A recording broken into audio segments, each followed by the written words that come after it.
Thank you.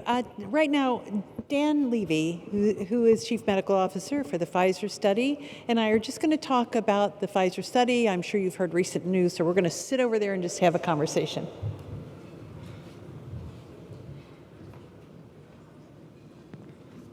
So welcome, Dan, and thank you so much for joining us. For all of you in the audience, I think PPMD has worked with Pfizer for about 14 years.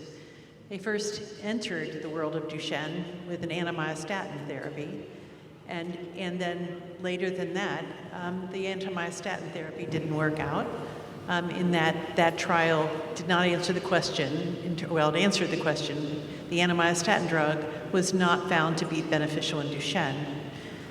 In the last years, I think Dan's been with us in this environment for about 7 years. And Dan was working on the study, the gene therapy study that Pfizer conducted with their microdystrophin. I won't try to say the name of that. I'll let Dan do that. But you all probably have heard that trial is stopped.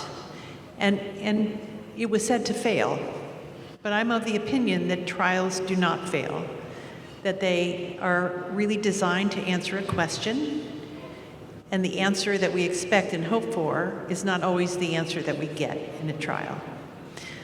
So Dan's going to talk a little bit about that trial, and we're just going to go back and forth with questions, if that makes sense.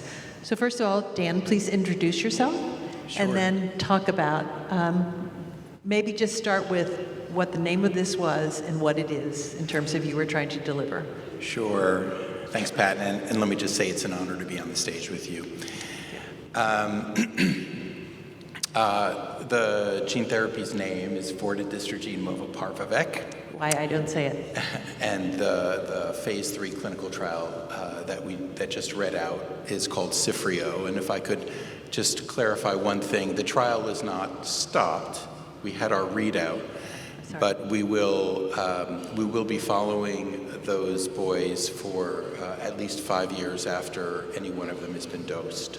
So we are going to continue following all relevant safety measures in that trial, as well as some efficacy measures for the next 4 or 5 years. Okay. Yeah. So let's start at the beginning. Yeah. So you began with a trial, and I believe there was first a low dose and then a high dose. And then that, I don't know if that was a phase 1/2 or a phase 1 and then a phase 2, but that trial read out and there was dystrophin expressed. Is that correct? Yeah. So we called it a phase 1B trial. And there was a low dose that 3 ambulatory boys received. And when we saw we did see some expression and some evidence of effectiveness in those first 3 boys. We also felt that things were safe enough to go up to a higher dose. After that, we treated 16 ambulatory boys and 3 non-ambulatory boys. And in that phase 1 trial, we saw expression on average, around 50% of the muscle fibers on the biopsies that we tested were lighting up under a microscope, showing that there was a mini dystrophin there.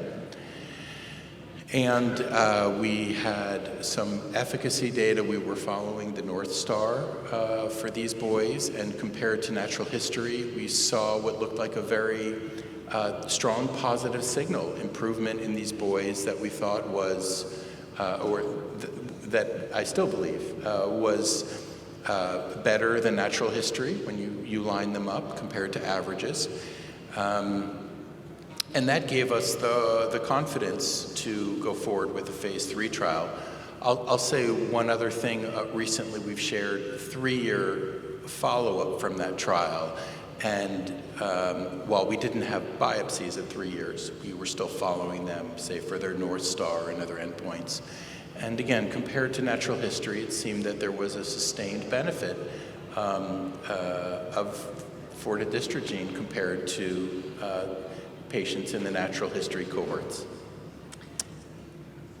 So I think as a parent, if there's a readout of an expression, even of a microdystrophin, and the readout says 50%, that makes us think of, associate with a milder progression. So we certainly would be enthusiastic about seeing that. So you're saying that the North Star looked better than the placebo group? Yes, it did. Yeah, yeah.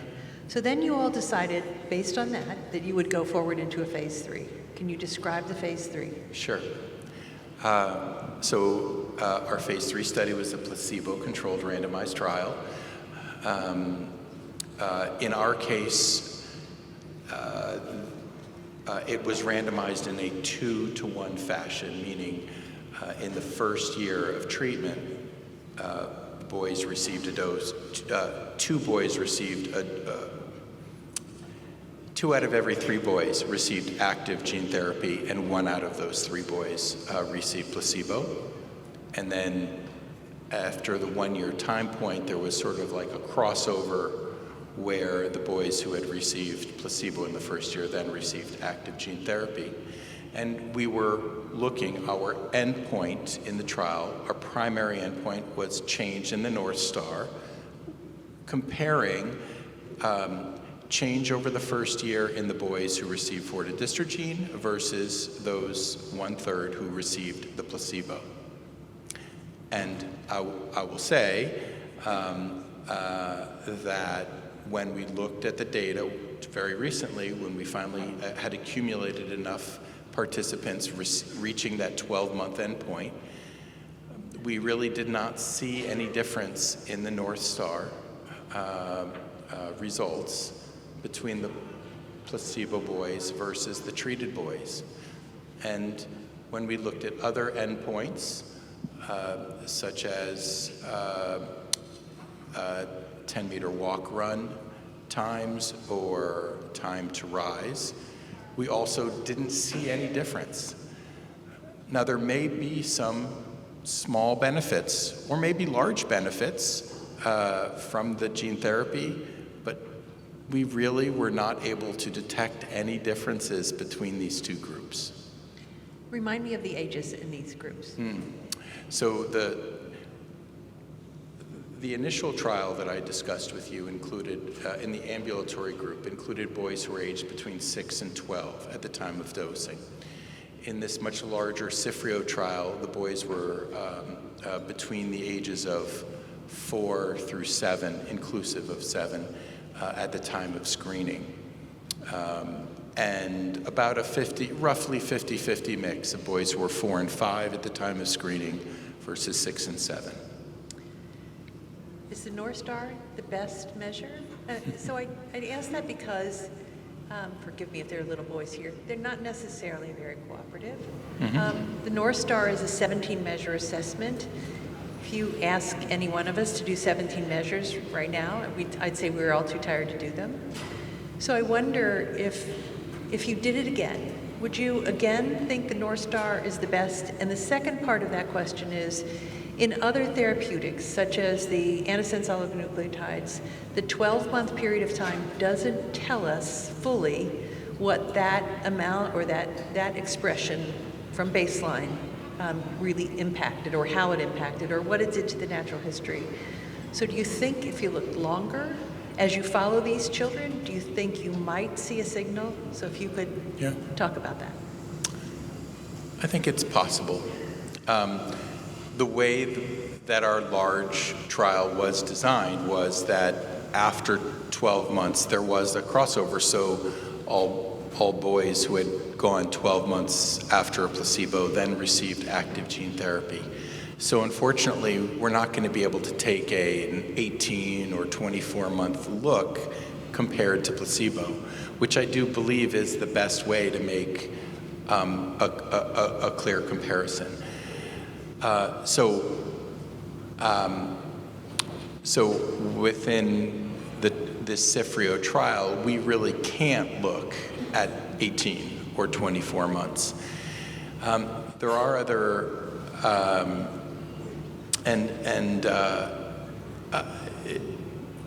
The other key endpoints that we used included the 10-meter walk, run, and time to rise, as I had mentioned. We don't have our stride velocity data back yet. We'll have that back pretty soon.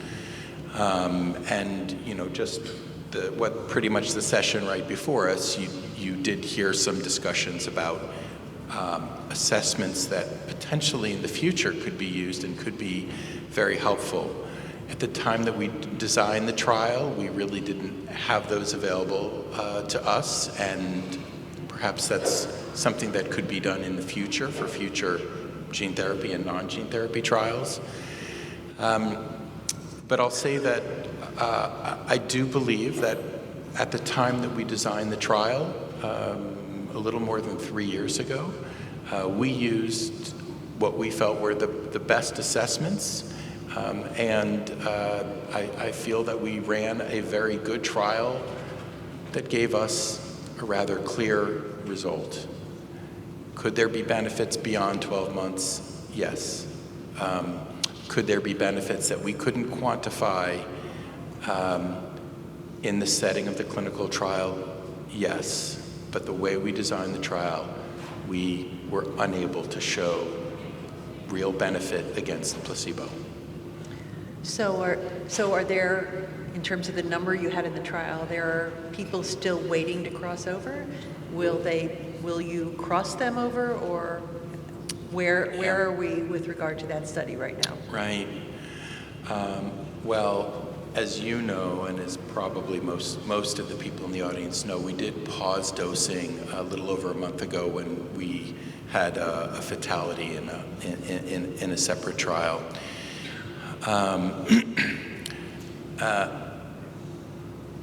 I believe that we are not going to be resuming the dosing in this trial because we were unable to show any benefit, and because of some of the known safety risks associated with fortidistrogen. We are now, I think, just about the point where we're finalizing a decision not to dose the last handful of participants who may have received placebo a little more than a year ago, or a little less than a year ago, but who may have received placebo with their first dose. And we feel that it's not in the best interest of those patients, participants in the trial, to receive a dose of fortidistrogen. It's a small number, but that's where we are. Okay. So for the families in the trial, I'm certain that, well, I will say to you that I think as families, we all make a guess whether we're in placebo or otherwise, so I'm sure that people believe one way or the other. Mm-hmm. But at the end of the day, you really want to know. So you are continuing to analyze the trial. You have biopsies on these children, baseline and at another time point. So when, if you participated in this trial, well, first of all, you will analyze. Second of all, you hopefully will, I'm guessing, will be public about that analysis. But then when is the individual family, or will they be able to know and answer their question, which is, did my son express dystrophin? Yeah, thank you.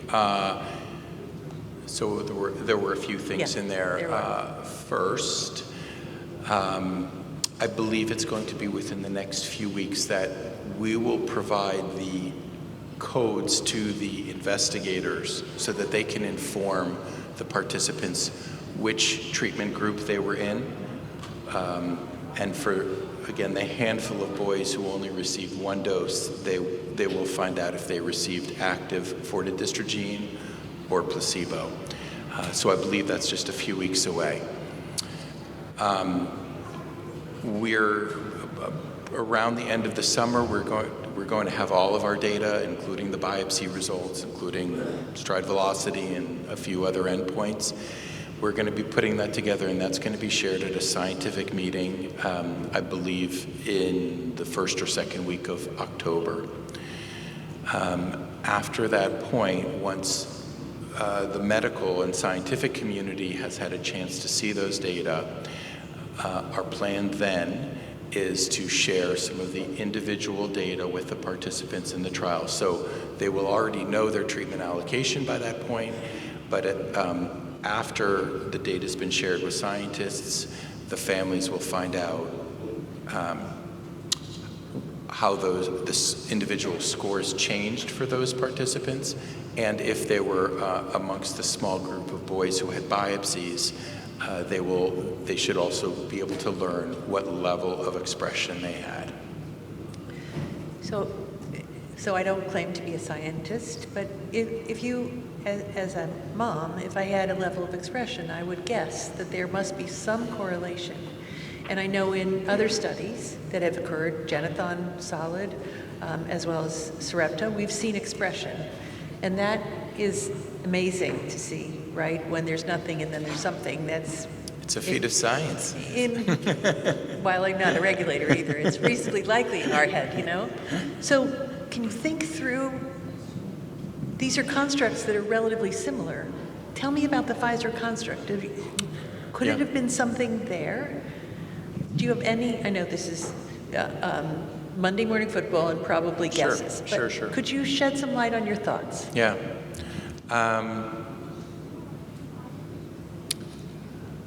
Well, so if I were comparing to some of the other gene therapies that are out there, approved and still investigational, I'll say that they all use AAVs, but the AAVs are different. In our phase 1 study where we already have the biopsy results back, we saw decent expression pretty much on par with what some of the other companies have seen. And I think, and that makes me feel comfortable that the capsid, the AAV viral shell that we used, AAV9, as well as something called a promoter, which turns on the mini-dystrophin in the muscle cells, is pretty good. And we'll have verification relatively soon that in phase 3 that we will have seen the same. But one thing that is different is the protein that's created. Our mini-dystrophin is different from some of the other microdystrophins. They're all about the same size, but ours was selected with certain components of the full-length dystrophin, and there are some differences. And it is possible that the particular domains or regions of the mini-dystrophin in fortidylstrogene maybe are not working as well as in the others. I can't say. What I can tell you is that in the animal studies that we did beforehand, we saw very good results that are pretty similar to what the other companies have seen with their miniaturized dystrophins. But perhaps ours is just a little bit weaker than the others. I really don't know, but that's what I can offer. So as you analyze this, and I know we ask very similar questions in the anti-myostatin study, so as you analyze this, you always want, as parents, we always wonder, is there, as you look at across, is there a subset of boys with maybe a particular mutation or a particular biomarker or a particular something that are doing better for whatever reason? Yeah. Do you expect to do that kind of analysis? Oh, we'll definitely do that kind of analysis. It's a little bit hard with specific mutations because there are so many different mutations throughout the trial. But, besides just age, we can look at, the initial times to rise. We can look at several other features that they had at baseline, or I should say, we are already looking at some of those features. So we'll certainly share some of those important analyses either at this scientific meeting or with publications that would follow.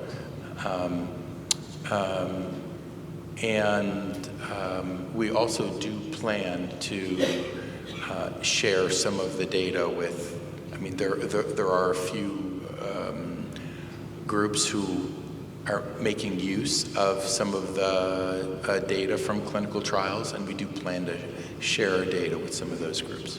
We appreciate that. I know that the anti-myostatin data was also shared.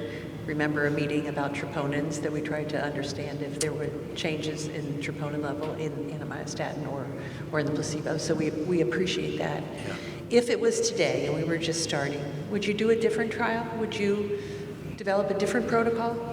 A different group? You mean if we were starting a trial in 2024?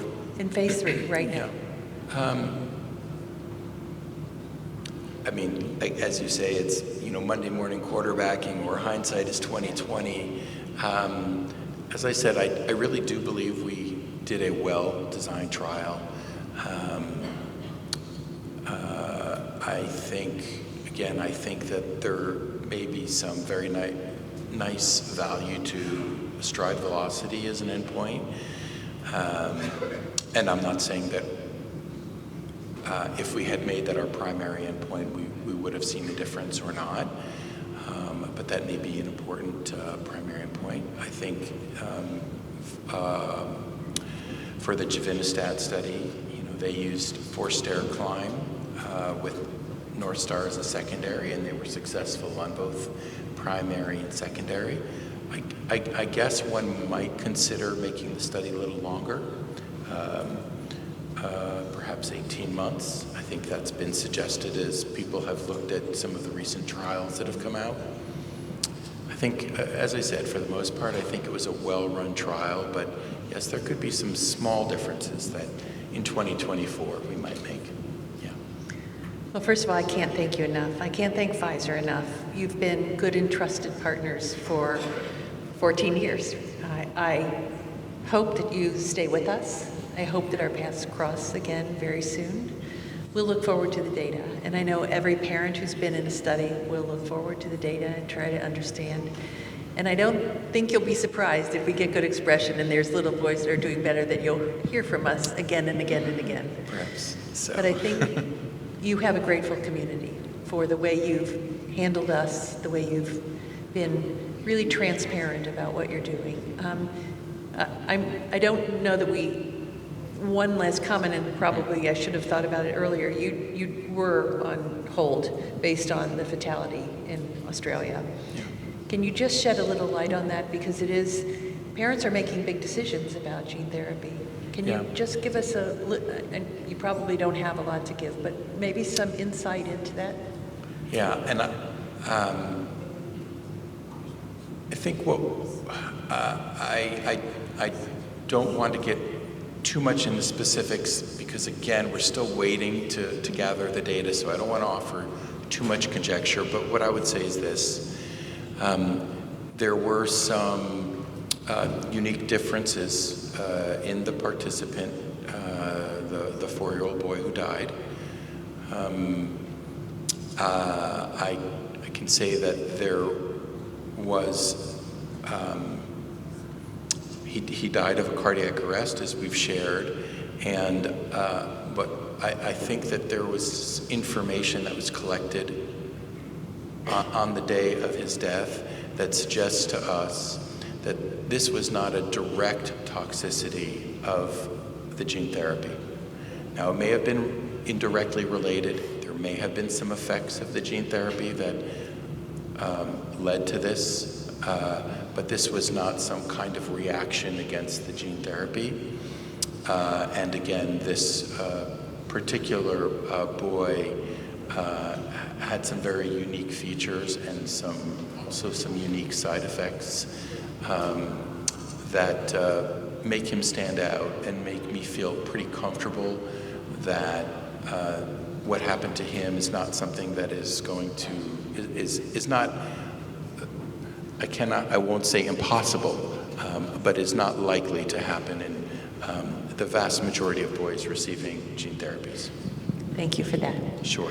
And thank you for being really kind enough to sit here with me and answer questions. It's my pleasure, Pat. I really appreciate it, and so do all of these people in this audience. Thank you, Dan. Sure.